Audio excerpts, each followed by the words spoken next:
Very good morning dear students. This video is for class 10 subject science chapter number 10 lecture number 8 summary, and this is part number 1. So dear students, in part number 1 of the summary lecture we are going to study the following topics. First is light and its properties. Second, reflection of light and laws of reflection.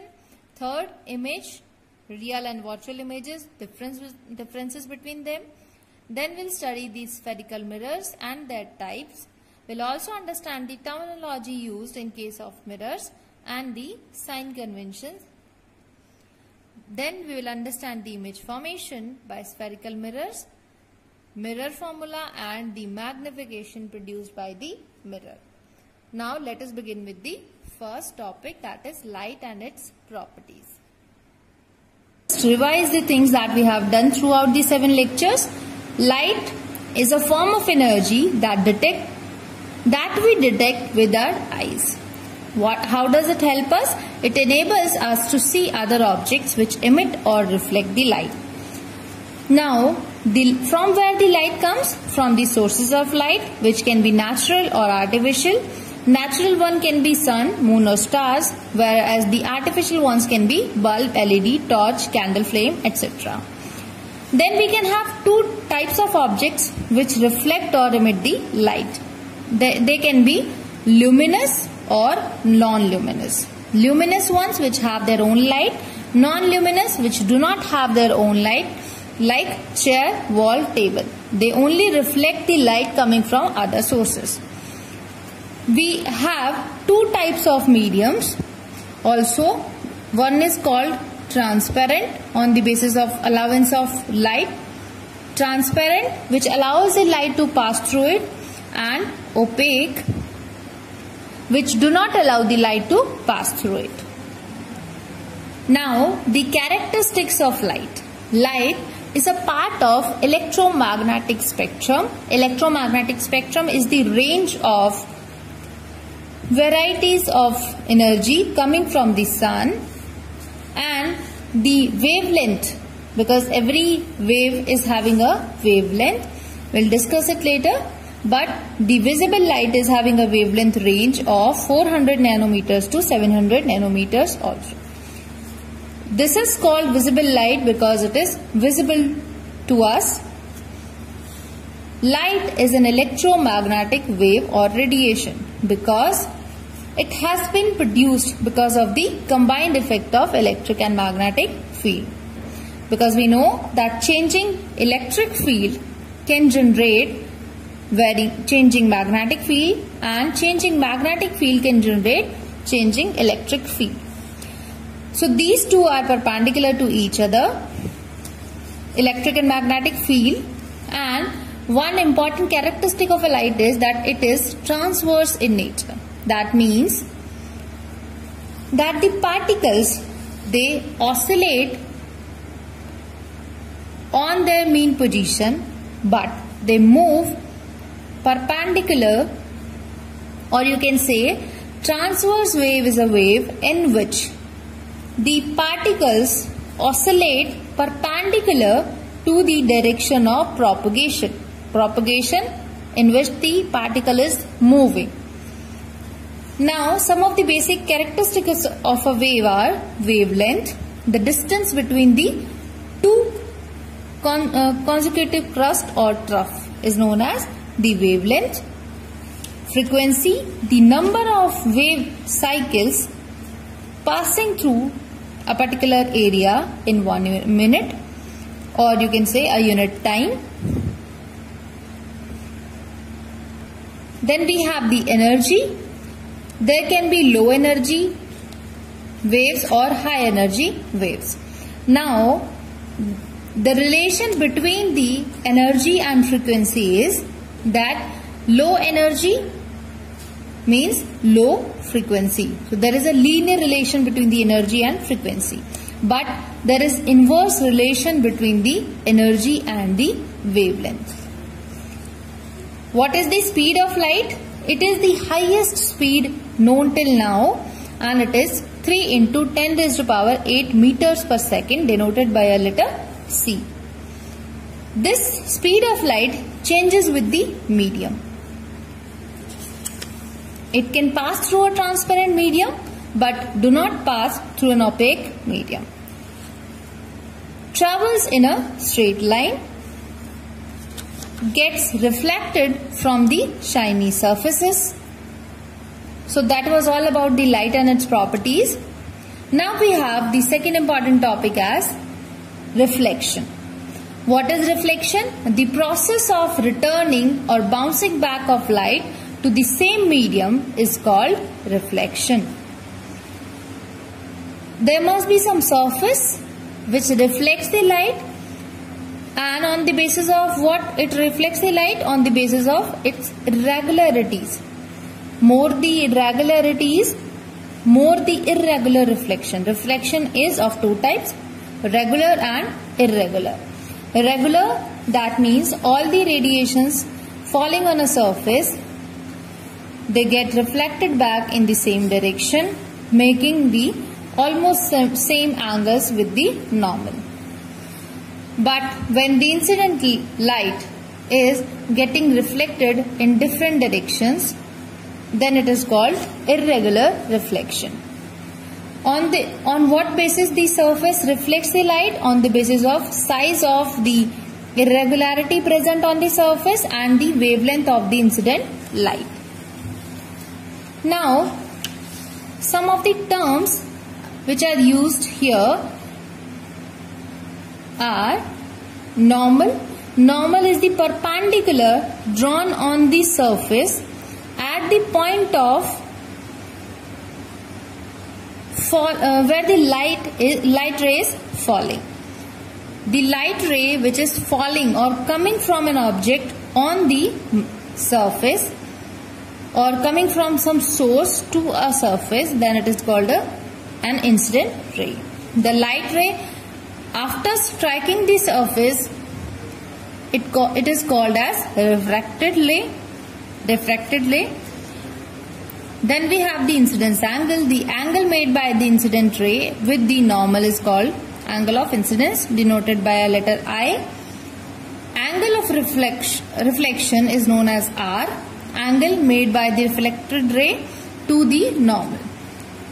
Then one important term is reflectance. Reflectance is the property of a surface, that how much it reflects the light. And how do we calculate it? We take a ratio of amount of the light reflected to the amount of light falling on the surface. So, in that case, silver is having a reflectance of 95%, whereas the coal is having a reflectance of 4%. And this is the reason that why silver is used to coat the mirrors, because silver is the best reflector. Then we have laws of reflection. Laws of reflection are two. First law is that the angle of incidence that the ray makes with the normal is equal to the angle of reflection, which is R. So angle I is equal to angle IR. Second is incident ray, reflected ray and the normal at the point of incidence, they lie in the same plane. That means if this is the surface, light is incidenting on this particular point. If we draw a normal, then this will be our incident ray, this is our reflected ray and this is our normal. They all lie in the same plane. That means as I have drawn them on the paper, they are still in the same plane. No, it is not happening that incident ray is outside the paper or normal is inside the paper or on the paper, or reflected ray is either outside or inside the paper. They all lie in a same plane. Now the topic comes image. What is an image? We know that from some source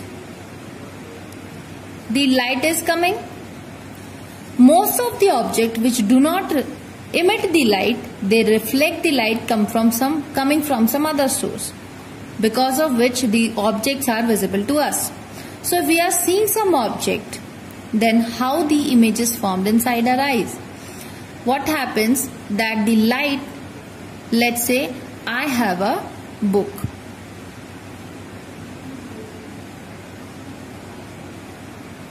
And I'm able to see this book.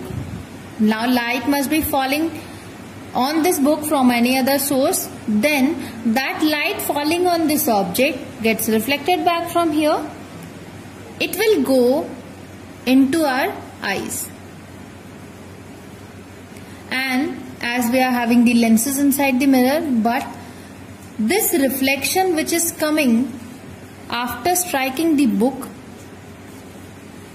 what happens that for the formation of one point of the object, or for the formation of image of the object, what is required?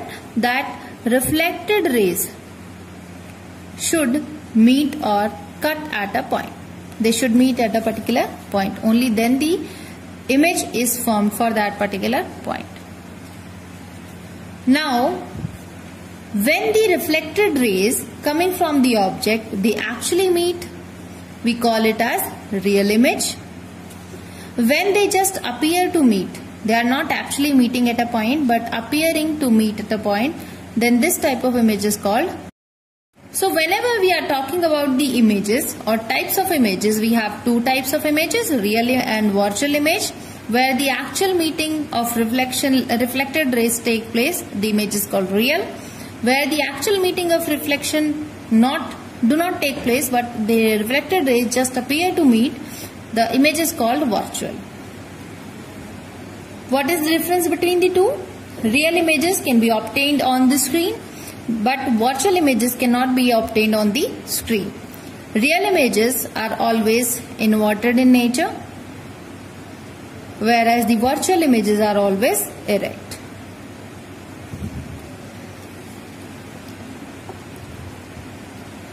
Now, whenever the image of any object is formed, then three things are required to be specified. Whether the image is real or virtual, that means what is its nature, whether it is real or virtual. Then whether it is erect or inverted, and what is its position. One more thing is that whether it is magnified, that means either smaller or bigger than the object, or they are of same size. So these are some of the characteristics of an image formed that we are supposed to tell. So the next topic is spherical mirrors. Because plane mirrors are not in your syllabus, as we have studied it in previous classes. Here we have these spherical mirrors. As the name suggests, they are curved mirrors.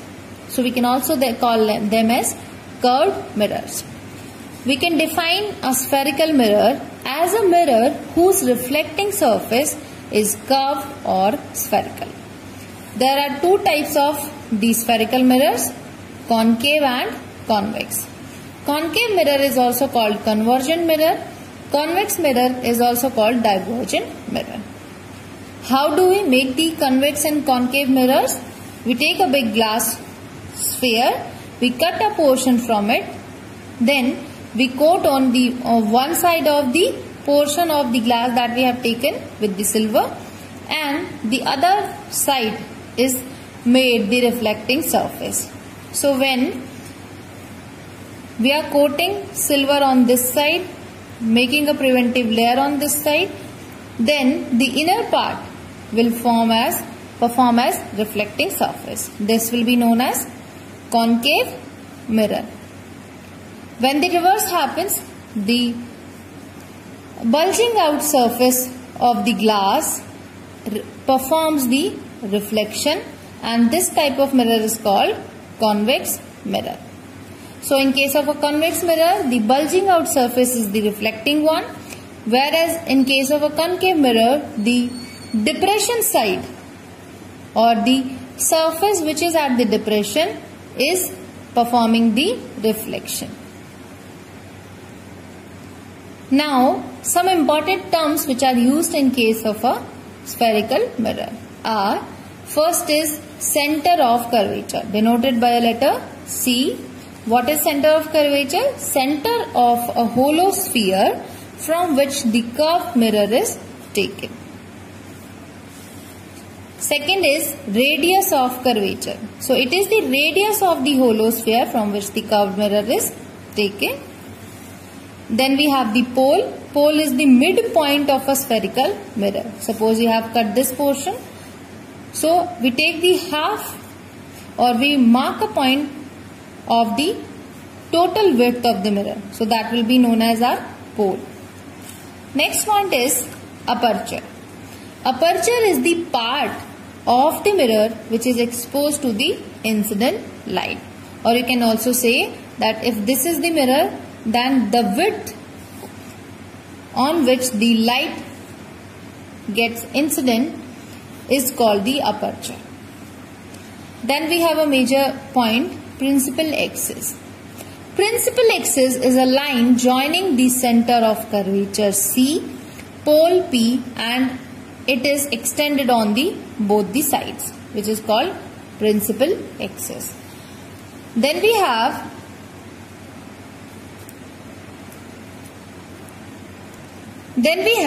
principal focus, which is the point on the principal axis of a spherical mirror where the rays of light parallel to the principal axis meet or appear to meet.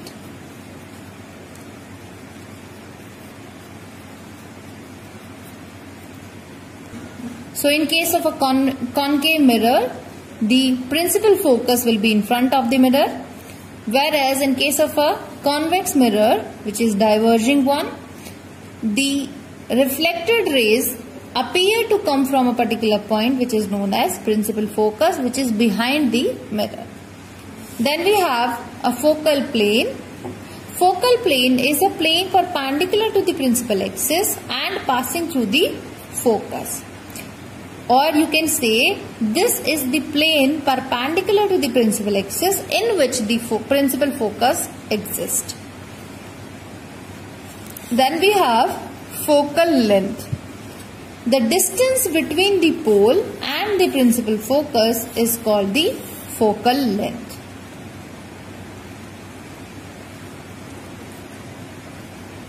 Next important topic is relation between F and R.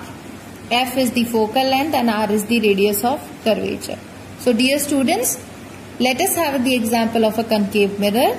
We have a concave mirror. The light rays coming parallel to the principal axis. We know that they will pass through the focus.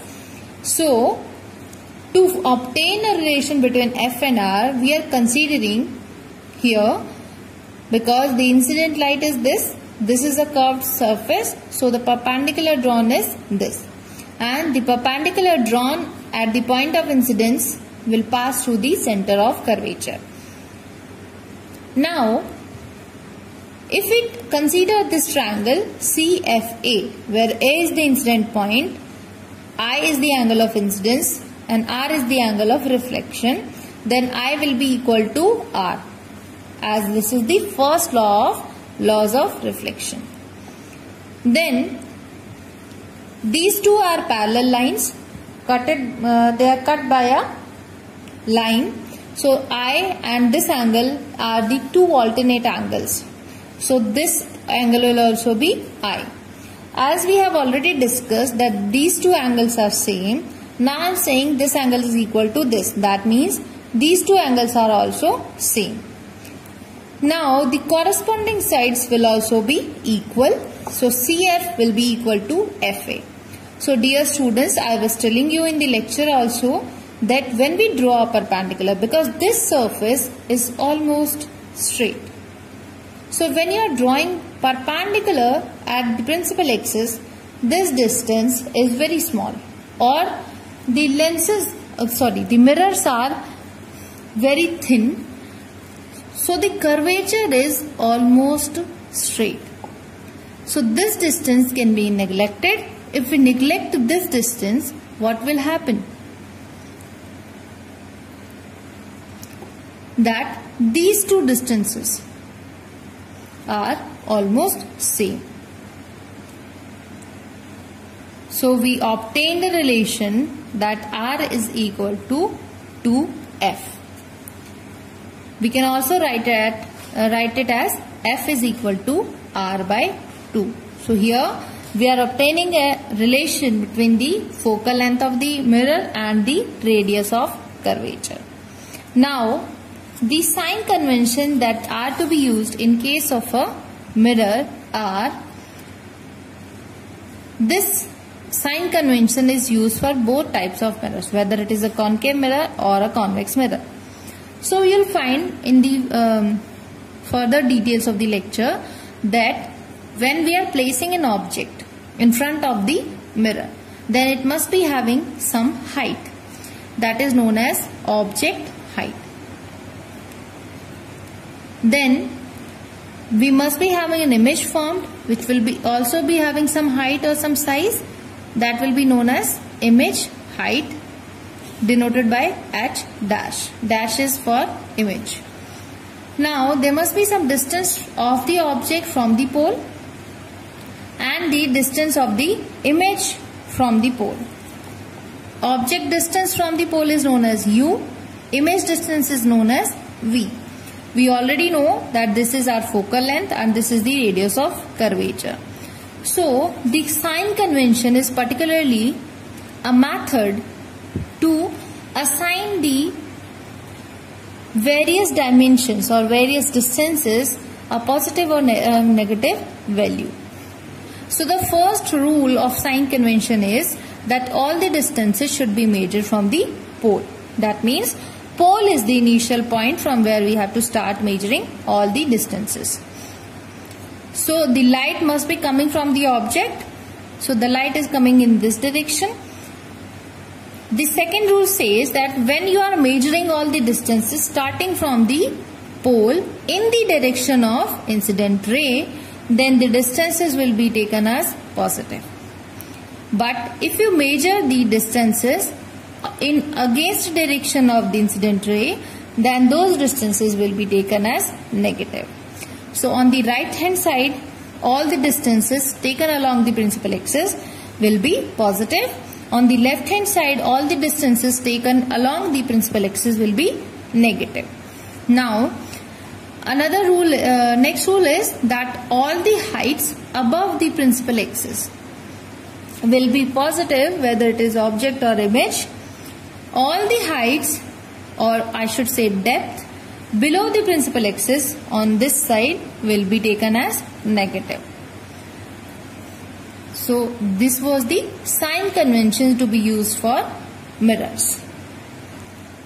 Now let us understand the rules to obtain the images in case of mirrors. This applies to both the mirrors, concave and convex. So I am taking it for concave first. So the first rule says that all the lights coming parallel to the principal axis will pass through the focus after reflection. This is the first rule.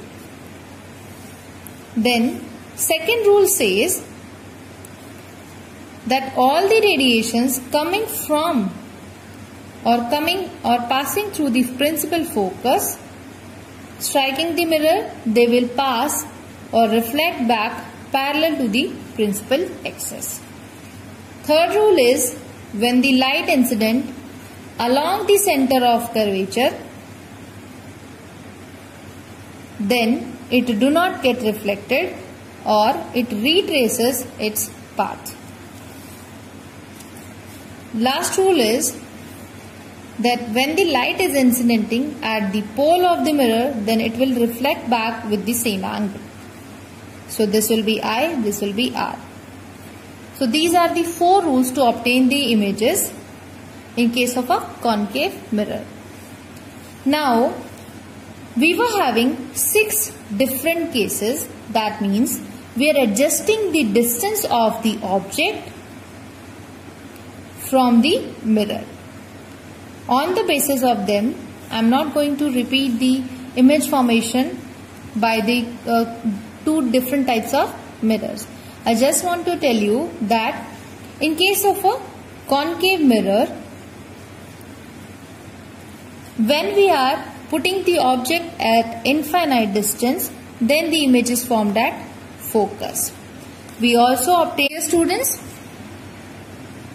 I am not going to give you details of all the cases that we have done for different places of object.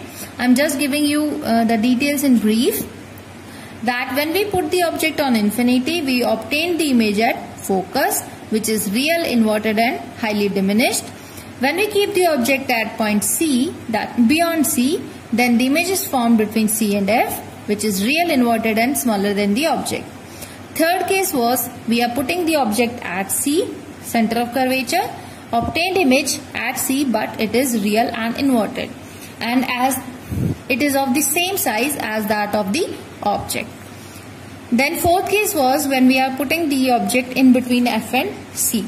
We obtained the image beyond C, which was real, inverted, but now bigger than the object.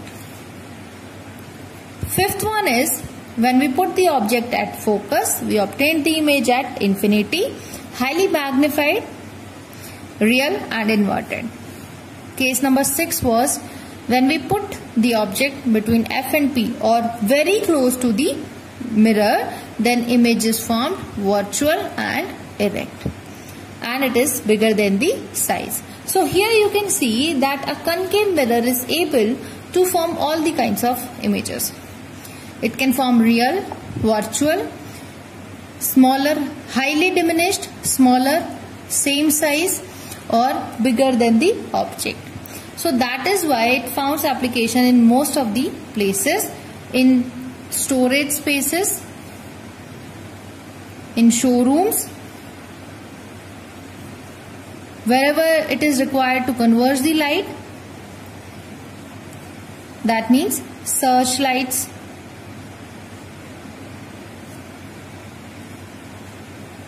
torch, shaving and makeup mirrors,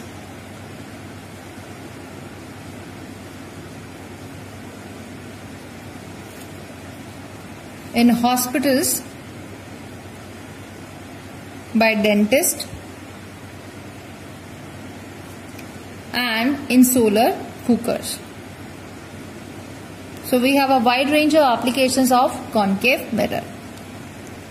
The next case was convex mirror.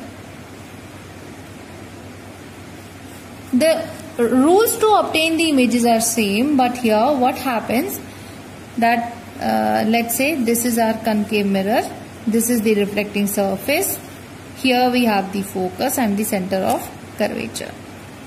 Now the object would be at this side.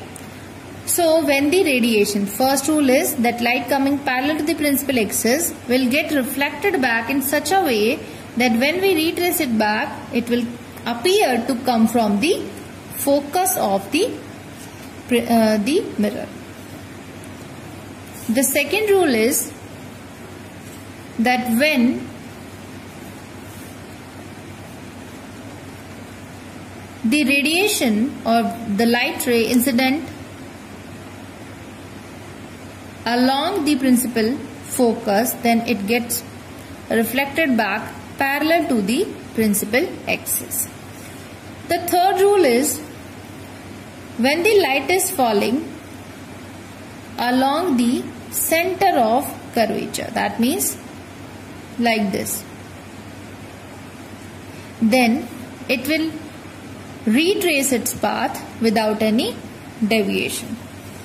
The fourth rule is that when the light falls on the pole of the mirror, then it gets reflected back with the same angle. So these were the 4 rules to obtain the images in case of a convex mirror. Now, as we were having different cases of the placement of the object in case of a concave mirror, but here we have 2 positions for the object, one at infinity and second anywhere between the infinity and the pole. So the first case is that the radiations coming from an object kept on the infinity distance will get refracted back in such a way that they appear to come from the focus. This way. So, here we are obtaining a virtual erect image of the object placed at infinity distance. Second is when the object is placed anywhere between the infinity and the pole. Let's say the object is here. So the first rule is light coming parallel to the principal axis reflect back along the focus. That means when we retrace it back, it will pass through the focus, or when we view it from this side, it appears to come from this point. The second rule is that the light falls on the pole, it will get reflected with the same angle. So these two reflected rays are not meeting in this side, on this side, left hand side of the mirror. So we retrace them back. Here the two reflected rays are meeting or appears to meet. It is actually appear to meet. So here we are getting a virtual erect image of the object, and the position of the object will be between P and F, always smaller than the object. So here, as the possibilities of getting variety of image formation is very less, so the convex mirrors, they find applications at a very small number of places. One very important application of them is rear view mirror or driver's mirror, because they provide a smaller size image and they also provide the large field view. That is why they are used as rear view mirrors. They are also used in street lights, where we need to spread the light on more area.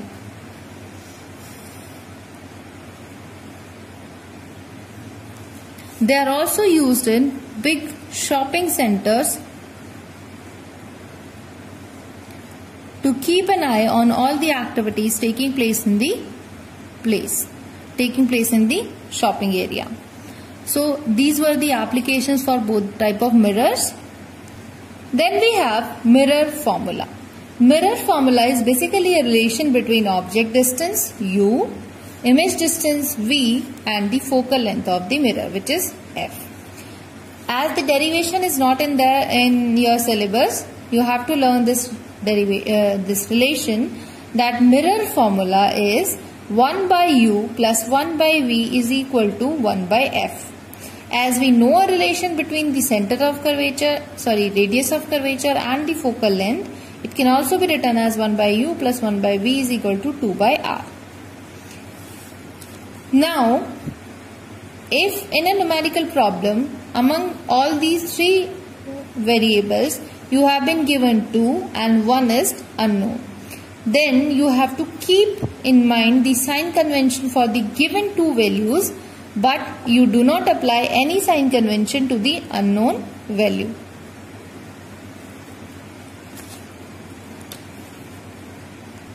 The next point is magnification, or also called linear magnification.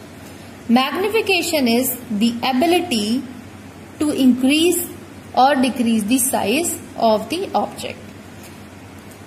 So this is the ratio of the size or height of the image to the size or height of the object, written as m. According to the definition, the formula becomes h dash upon h, where h dash is the height of image, h is the height of the object. Now, we also have a relation between the magnification and the object and image distances. We derived this value by taking one case of any type of mirror. Here we have a concave mirror where the object is placed beyond C. So we know that when the object is placed beyond C, the image is formed between C and F. It is real inverted, smaller than this object. Now we are considering these two triangles ABP and A dash B dash P.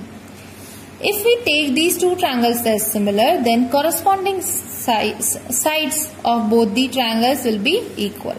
So we are taking a ratio. If we take this AB, from here A dash B dash will be equal to the corresponding sides of the two triangles BP and B dash P. What is AB? AB is the height of the object. A dash B dash is the height of image. H dash.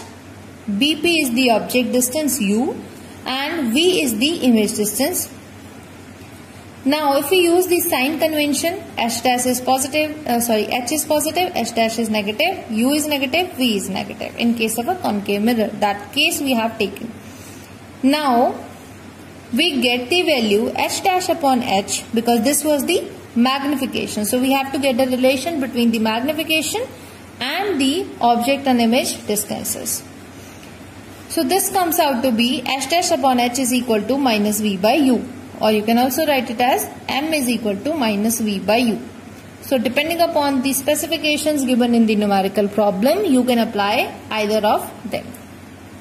One thing that you have to take care is that magnification can be positive or negative. So it is positive in case of virtual images, and virtual images are always erect in nature. Whereas the negative magnification is in the case of real images. So whenever the value for the value of magnification is being given to you in the question, then just by seeing the sign you can tell which kind of image will be formed. Now as you can see that magnification is a pure number, so it is not having any units. Now dear students, as the video is getting long, this is considered as part 1 of the summary lecture. Now tomorrow we will have the part 2 of summary lecture. In that we will discuss the refraction by lenses, image formation by the lenses, magnification and the lens formula. So all that remaining topics will continue in the lecture 8 part 2. Till then, take care and goodbye.